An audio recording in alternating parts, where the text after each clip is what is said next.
Once upon a time, in a faraway land, a selfish prince lived in a big, beautiful castle. One night, a magical enchantress came to his door asking for shelter, but the prince turned her away.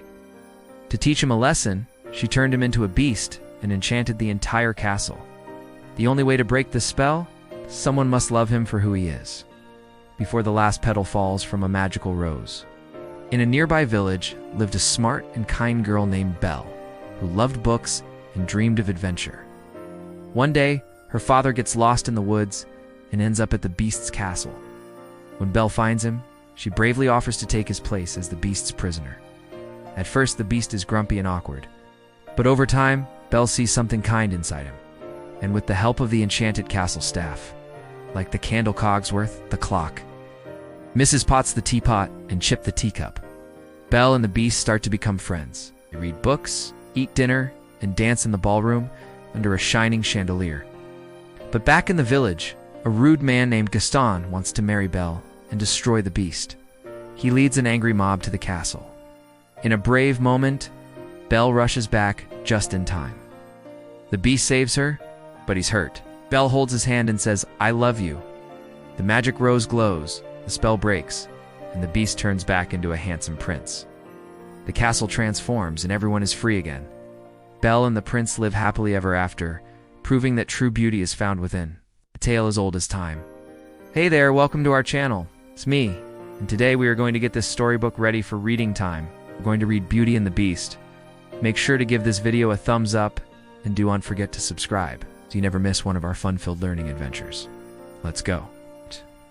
Once upon a time, in a faraway land, a selfish prince lived in a big, beautiful castle. One night, a magical enchantress came to his door, asking for shelter, but the selfish prince would not let her come in. "Begone," he said, "I do not want you here." So the enchantress waved her magic wand. "Very well," she said, "I will take shelter elsewhere." She walked away. She muttered to herself, "You will see. One day you will regret being so unkind." Then she disappeared. Now the selfish prince was very surprised when the woman was gone. He could not believe he had been rude, but he should have let her stay. But now it was too late. Just then the prince started to feel very cold. He walked over to his fireplace, but it would not light. We tried to open his windows to let some fresh air in, but they would not budge. Confused, the prince wandered all over his castle. Soon he realized everything had been turned to stone. It was no longer a beautiful palace, but an eerie castle. In the center of the room sat a small table with a single rose and an old book on top. As the prince approached, he heard a voice. "Do not be afraid, kind prince. I am the enchantress who was here before. You left me out in the cold, so I put your palace under a sleeping spell. Your royal servants have also been turned into household objects until someone loves you for who you are. The rose will guide you. When its last petal falls, the spell will be complete. Until then, you must find someone to love you."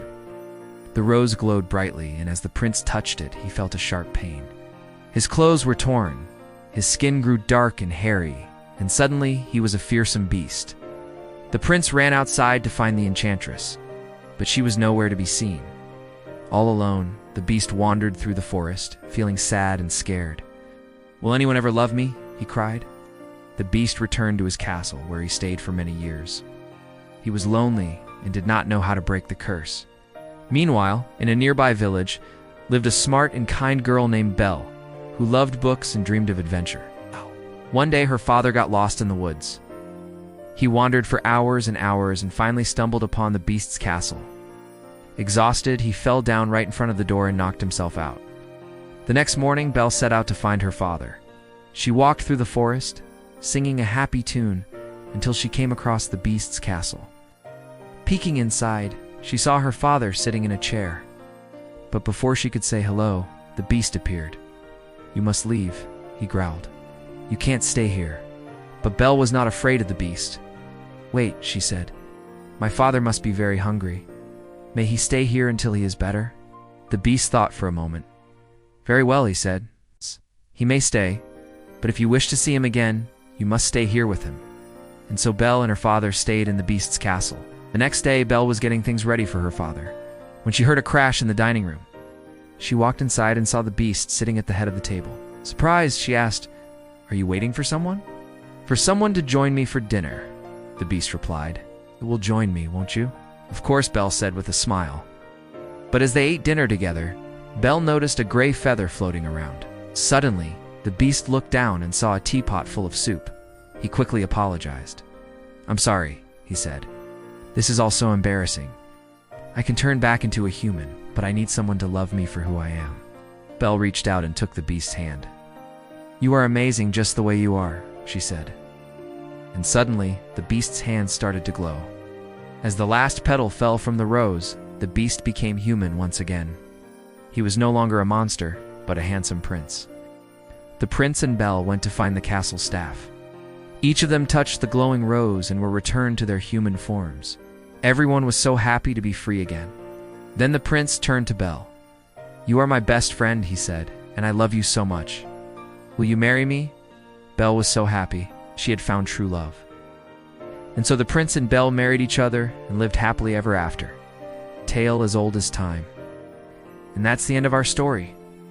If you enjoyed listening to this tale, make sure to give this video a thumbs up. What did you think of the story? Let us know in the comments below. Don't forget to subscribe so you never miss one of our fun-filled learning adventures. See you next time.